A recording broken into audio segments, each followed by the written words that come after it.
संजय शिरसाट यांनी विरोधकांवर टीका करत वादग्रस्त वक्तव्य केले। ते म्हणाले की जर काळ्या जादूने मुख्यमंत्री बदलता आले असते तर विरोधकांनी आतापर्यंत अनेक वेळा मुख्यमंत्री बदलले असते।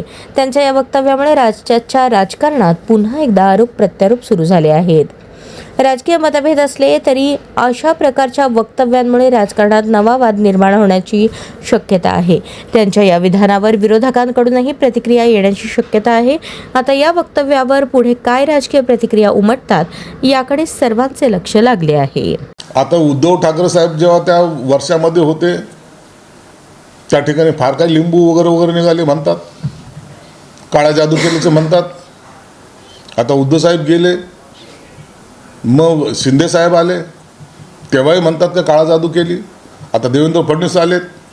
अशा काळ्या जादू केल्याने जर मुख्यमंत्री बदलत असतील किंवा मुख्यमंत्री होत असतील तर प्रत्येकजण काळे जादू करत बसेल ना। कशाला लोकांची कामं करायची, कशाला लोकांसमोर जायचं, कशाला निवडणुकीमध्ये जायचं।